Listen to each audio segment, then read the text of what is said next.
Well, first, I'd like to say thank you so much for giving our organization our first nomination for the National Diversity Award. It has been an awesome experience implementing these new diversity efforts with our team, and we look forward to continued growth and success and ensuring diversity in the workplace, not just in our organization, but within our community. So, thank you very much.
I cannot stress the importance of having workplace diversity. Since the very first diversity initiatives we started, we've already seen such great improvements all around. Ultimately, an organization wants to create a culture where people want to work and where everyone is treated with respect. Opportunities for success should be available to all employees and not just certain people based on their gender or their race or their nationality. Women represent about 50, almost 50% of the world's population, and why aren't they represented just as equally in the workplace? With our diversity efforts, we've seen an increase in innovation and creativity. We have seen so many new skill sets that our new executives and our new employees have brought to the table. We have a more well-rounded office culture, and we're preparing for changes in the future workforce, and we're developing new groups to target and new products and services that we can target with those groups with our new newer workforce put into place. So we are definitely looking for the future, and be ahead of the game, be proactive, and prepare for those changes.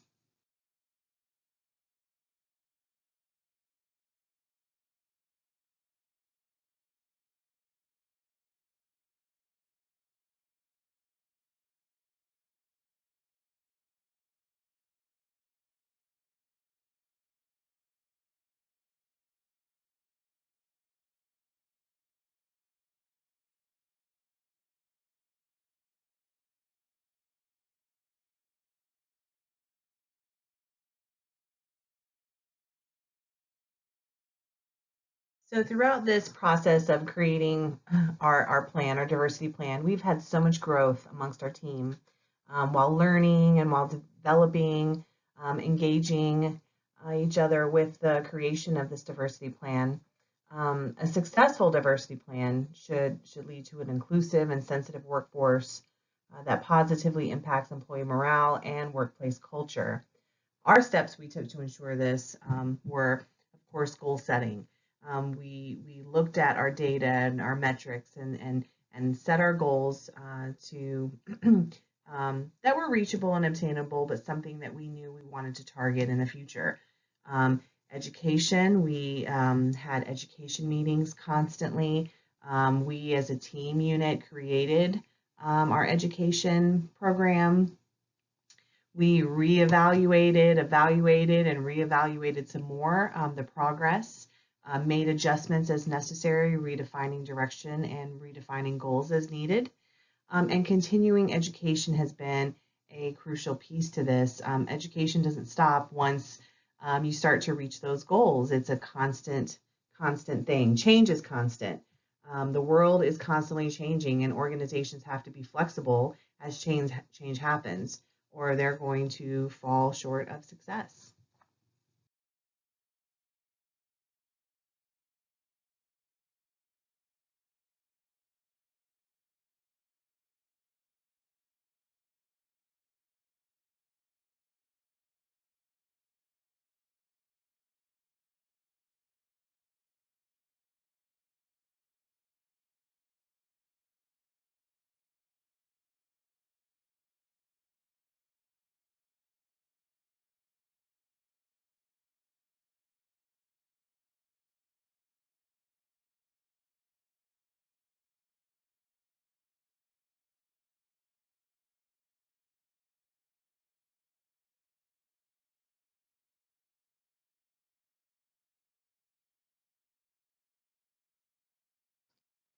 So as I just discussed earlier, we have already seen such great improvements all around in our office.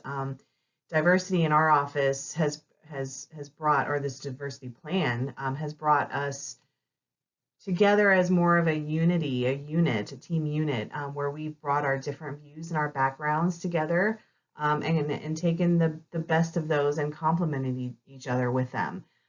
We found, research has found that women by design are more conditioned towards being good listeners, being engaging, multitasking, having a more nurturing mindset, and we're definitely seeing the impact of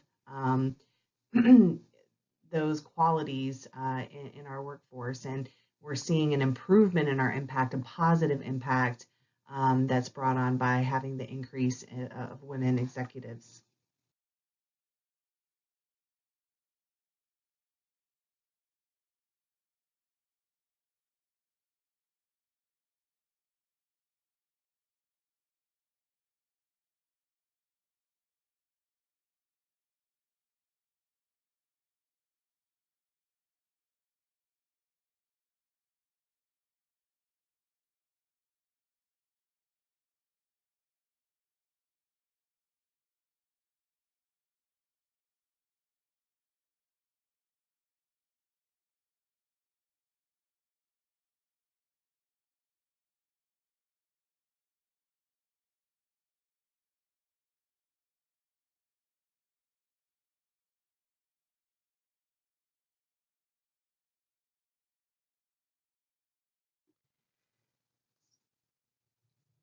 To successfully manage a global workforce, we must first understand some basic human conditions.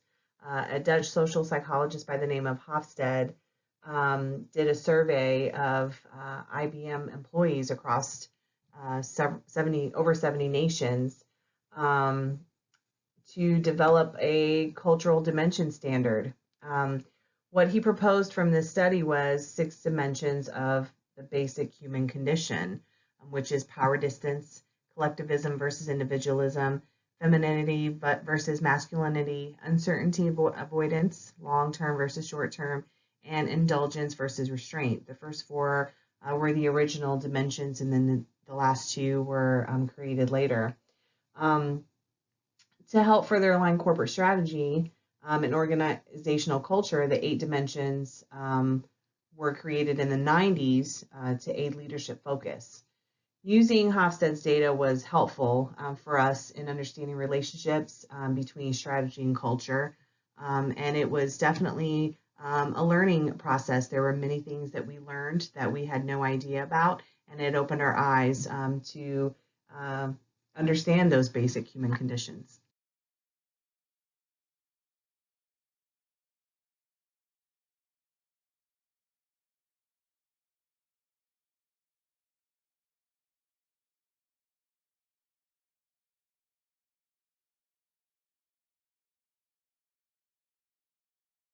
Best practices that we took away from the process of developing our diversity plan, definitely goal setting. That's a strong one. That's a big one. That's where we started from. When we looked at our data, we reviewed our metrics and decided that we needed to make some changes, and one of them was to develop a diversity plan. Um, that's where it all came from. And that is one of the most important things a company or an organization can do, is to set goals. And then to develop clear policies and expectations. You have to, businesses, organizations need to set those clear expectations to set themselves up for success. Without those clear expectations and policies, it will definitely fail. Having leadership's commitment to the diversity plan is completely necessary. People want to see their leaders lead by example. The do as I say, not as I do doesn't necessarily work in the workplace. So having leadership support is crucial. Creating the diversity plan with a team is necessary in order to be successful, because you're getting all different inputs, and you're able to engage with your employees while creating that plan. Conflict management, being proactive, recognizing potential challenges is necessary to recognize. in order to preventative maintenance on that. And having diversity committees is one of our next steps.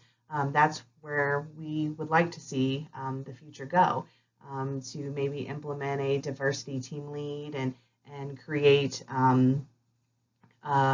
programs and ongoing training to continue our diversity plan.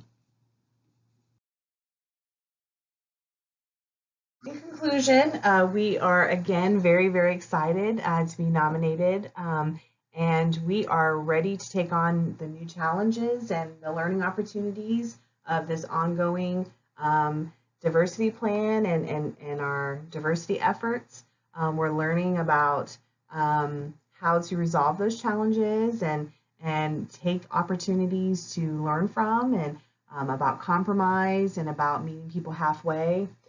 We know that it's not always going to be perfect and it's not always going to be the best, but we are definitely learning that every voice is important. Every employee has the right to have a sense of belonging to their company, and we are wanting to continue that environment. We want high levels of continued engagement and accountability.